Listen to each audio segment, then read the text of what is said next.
Hello, everyone. Welcome back to yet another political episode. So we are back with some news that is, of course, very critical for the said 2028 presidential election, specifically for the Democratic primaries, in which Democrats will have to be embroiled into a very tight primary to see who will win the Democratic nomination. That, of course, will be in the subject of conversation in 2027. So we do have quite a time. But apparently we are just crossing off one on the board. We have Gretchen Whitmer, or I should say Gretchen Whitmare, as a nightmare. I don't know if that's a good play on word, but she basically destroyed her political career, not knowing that she destroyed her career. And this is obviously going to hurt her because we know how insanely stupid and radical the Democratic Party is. Let's be honest. This is the party that went after Chuck Schumer for not shutting down the government, for not taking away Grandma and Grandpa's check. They were throwing a fit. And as we speak, Schumer is likely to be primaried out in that 2028 Senate primary by AOC, as she seems to be the favorite. But as we see Gretchen Whitmer, who has been flown as a name for the Democrats, she is a pretty strong candidate, as we can actually see her electoral history and record. Yeah, I was afraid of her. Like, she's a strong candidate. Republicans, they underestimated her in 2022, 2020, and 2018. She defeated Bill Schuett by 10 points. This was a big victory, and it was really Republicans had a hard time turning out the numbers in rural Michigan, and not to mention a lot of Republicans did go for Whitmer, as she did represent their interests in regards to the labor stances. But of course, Whitmer is, of course, elected in 2018. She bettered her performance in 2022, in which she solidified her lead in Oakland County. And along with Kent County, and Mecklenburg County, those are the counties that you probably want to do the best in. And Macomb County, the most important one. Republicans, if they can't win Macomb, it's over. This is where the Michigan GOP gets their strength. So you're basically seeing bellwethers like Grand Traverse County. They're going over to the Republicans. And obviously that is, of course, critical. And that's what led to Tudor Dixon's ship being sank almost 4 years ago.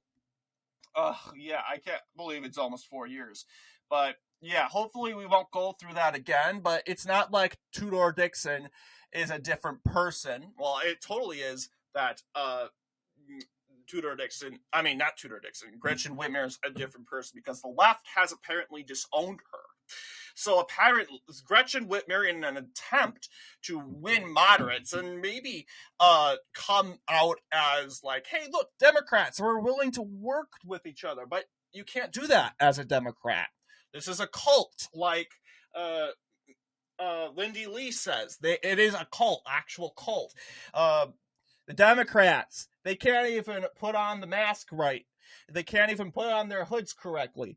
They act all friendly and all welcoming, but in the end, it's going to backfire, because what did Gretchen Whitmer do? She went to the White House to talk with Donald Trump. She said, tariffs, there's some things that I agree with the tariffs.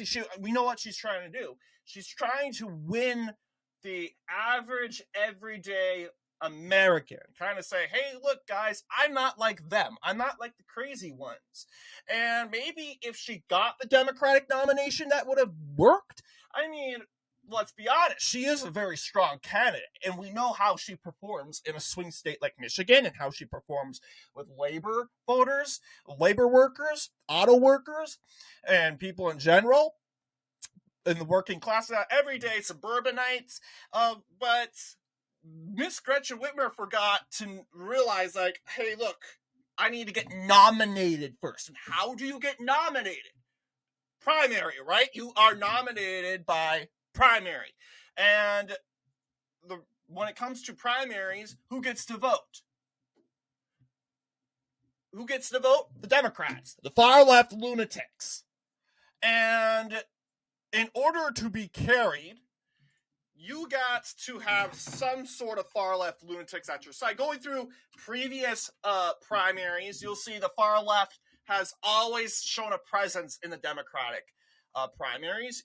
You'll see in the 2024 Democratic primaries, the far left was mainly in the uncommitted column. You had some Republicans that, of course, backed the uncommitted, mainly in attempts to possibly sink Biden more. But but as you know, that you just saw Dean Phillips, Jason Palmer, and you also have where's Williamson? Marianne Williamson, yes. Yeah, she ran a pretty good campaign. I mean, she did win a couple counties. I mean, by country, she managed to carry a couple. Like Nicaragua, for instance, voted for her. Like, I don't know how many votes. 1 vote. By 1 vote. Yippee. All right, good job. You carried a country. But you'll see in this example, far left was mainly in the form of uncommitted. They didn't stand a chance. Joe Biden was going to win anyway, but for their case can they sink Joe Biden's momentum? Could they sink his morale? And they kind of did. They performed somewhat of a good victory in Michigan, in which they got double digits of votes, which was very good due to the Muslim vote. They did very well in Minnesota with the Somali community. Yeah, the Somali community really came out against Joe Biden, along with Dean Phillips being from Minnesota. That was enough to actually really hurt Biden. But Biden still got 70% in the state. You'll see actually a couple state houses voted against Biden, which is very interesting. You're gonna need to zoom in, but right there in the centerpiece. But those are the 2 state houses that voted for uncommitted because of the Somali population there. And some far left lunatics. But yeah, what about 2020? Well, the far left backed Bernie Sanders, of course. And we saw even before that the far left, they were taking over the party. But of course, when it looked like Bernie Sanders was about to win, right about March of 2020, when those primaries began to kick off, and Biden began to tank, how come he went and jumped all the way up in the air? That's kind of weird, right? We don't really see that in polling. When you go down, the trend is going down. You don't wake up the next day and now you're soaring back up. We know that the primaries were rigged against Sanders and the far left by the establishment, and they were very salty about this. But the fact that Sanders, but regards to polling, I would think that the polling is somewhat rigged against Sanders and the far left. I'm being a devil's advocate, but I'm just calling it as I see it. But this is exactly what it looks like. This is the far left. They came under the form of Bernie Sanders. They backed Bernie Sanders. 26% in the said Democratic primaries. Not to mention, there are some, I would say, in between lunatics, more of the LGBT pronoun, mandatory pronoun using sort of Democrats that will kind of back like the likes of Elizabeth Warren. Establishment candidates were like Joe Biden, Michael Bloomberg, Pete Buttigieg. But yeah, it's really, the establishment obviously is majority. But I think since this election, the far left and the lunatics have only grown. And we're going to see how that plays out in 4 years. You'll see 2016, it was even close in regards to a Hillary Clinton versus Bernie Sanders type of race. 13 million Democrats voted for Bernie Sanders, and part of that was Joe Rogan. As you know, Joe Rogan supported Bernie. And now a lot of those Bernie Sanders supporters went and supported Trump, and they're not really socialists, they're populists. A mix of conservatism and liberalism, as you can clearly look. So not everyone that supported Bernie Sanders in 2016 was a left-winger socialist, because we got Joe Rogan. Joe Rogan, I don't think of him as a conservative. I think of him as a libertarian centrist. But when it comes to the 2020 Bernie Sanders, yeah, those are the socialists. The people that ran under Bernie Sanders followed Bernie Sanders are the people that wanted legalized marijuana, people that wanted higher pay, auto workers, laborers, those traditional areas. But that's clearly what happened there. No, 2012, you don't see the far left. Why? Well, Barack Obama is hand creating the far left. The far left didn't exist under the Obama era. Obama was creating them by hand by his radical left-wing policies. Instead, you got right-wing conservatives like John Wolfe, I want to believe he's a pro-life activist, or no, I don't think, I could be wrong. That's Randall Terry. Never mind. Yeah, Randall Terry ran in this race, I want to believe. Yeah, Randall Terry, pro-life activist, ran in this race, did pretty well in the Panhandle in Oklahoma. But yeah, you had conservatives running against Obama, and that's all it goes. So the fact that the far left, every time the far left is gaining momentum, and the possibilities that the far left is going to possibly take the wheel in the Democratic primaries is possible. But these are the Republicans. And of course, you have Gretchen Whitmer on the list, and I would have to make a tier list on which Democrat is more of a threat.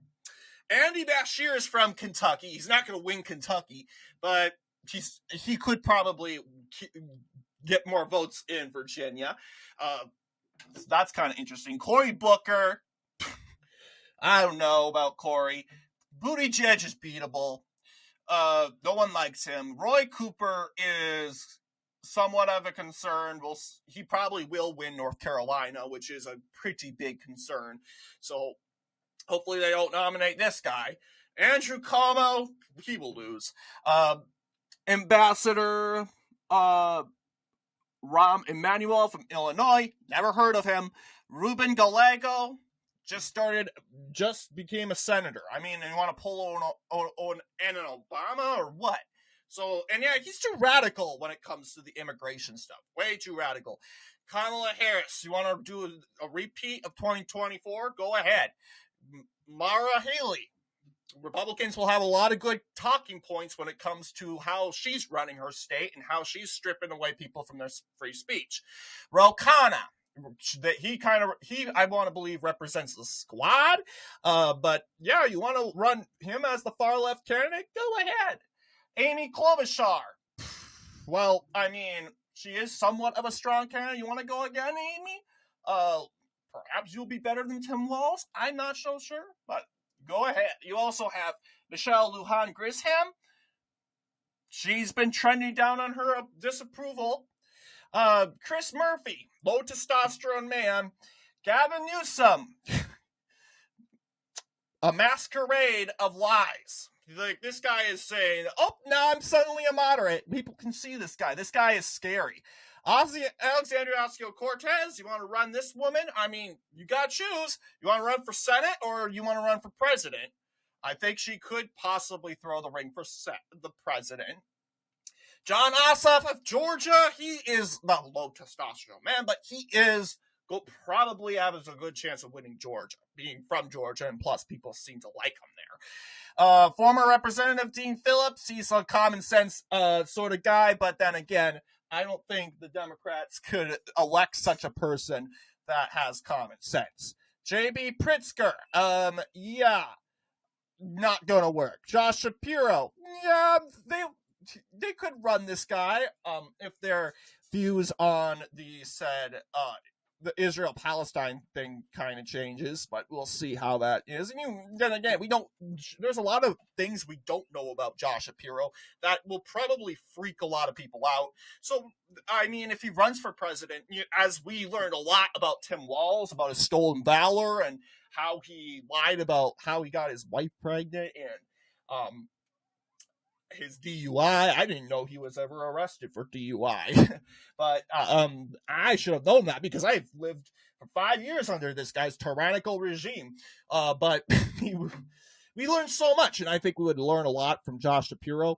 Josh Stein, he's the governor right now. He performed good because Mark Robinson ran his campaign to the ground. We'll see how he does. Raphael Warnock, he's somewhat of a concern. He wants to run sort of an Obama campaign. He would win Georgia, but can he win everywhere else? I don't know. And Gretchen Whitmer, we just discussed her bid for the presidency is pretty much over. MSNBC's coming out. They're saying this is a stupid mistake. And they're right. It is a stupid mistake. Why would you do this, Gretchen Whitmer? And I mean, I get what she's saying.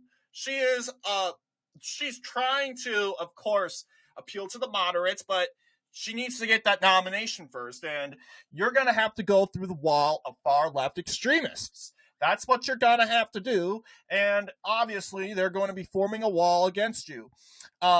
So just like how it was for the Republican primary, we had an establishment candidate, and we had the opposition candidate. Like, as you know, the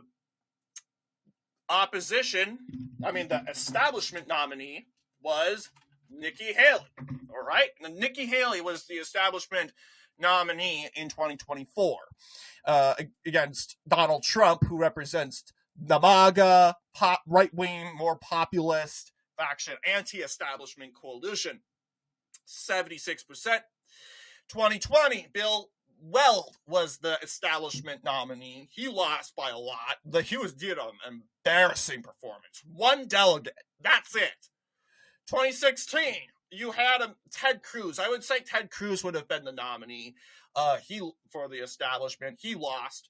And going forward, so I would expect going forward they're going to have somewhat of a nominee for an establishment / anti-establishment nominee. We already know that 2016 Hillary was the establishment nominee for the Democrats. Bernie Sanders was the anti-establishment. He was the opposition against the establishment nominee. And in 2020, Bernie once again was the opposition nominee. Establishment nominee was Joe Biden. 2024, Joe Biden's president, but the opposition nomination was going to be uncommitted. And now the question is, so far, there's no doubt about it, we're going to get an extreme candidate. It seems as if AOC is going to be that extreme candidate. But in regards to what the race looks like right now, it looks like it's going to be a Harris versus Newsom.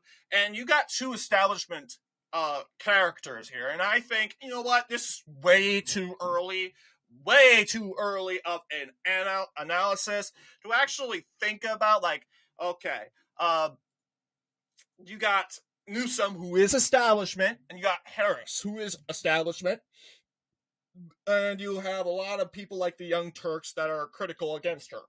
So I doubt that maybe there would be a third player, like an AOC or a Ro Khanna. So, but you'll see no Gretchen Whitmer. Where's the Democratic primaries polling?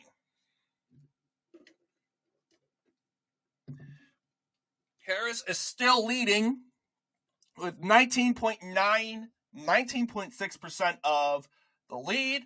However, she is losing in California, her home state. Gavin Newsom, Democrats seem to love him there.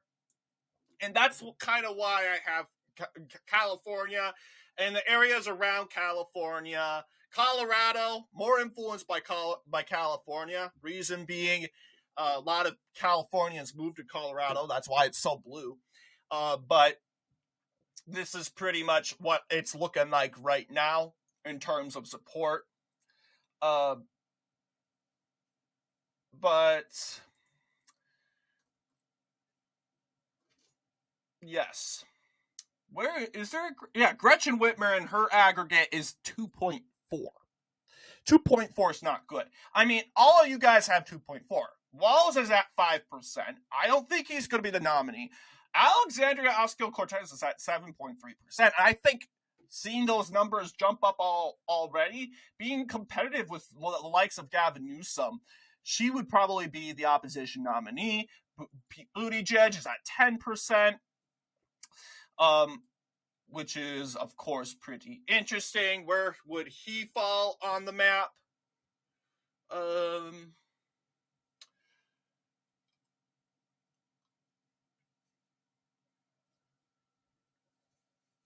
But yeah, I'm gonna see. Pete Buttigieg. Let's see. Let's use yellow because that's what he did last time.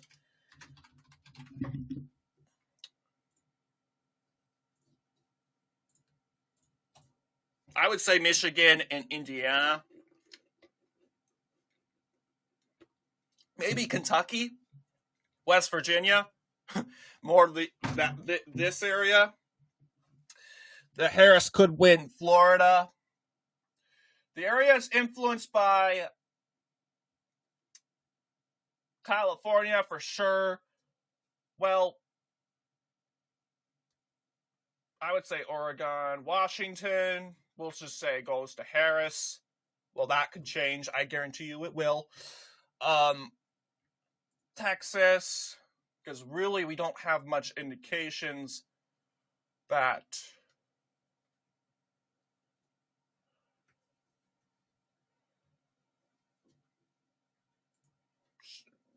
Buttigieg could possibly control, like Ohio, Illinois.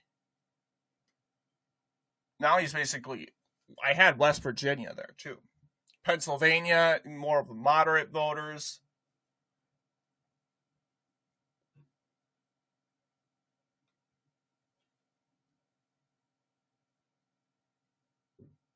And I would say this is kind of what it looks like. Close race in California, in my view. But yeah, I would say it kind of looks like this. I'm not so sure about my prediction. But anyway, what do you guys think in regards to this video? Let me know down below. And as always, I'll see you all in the next political episode.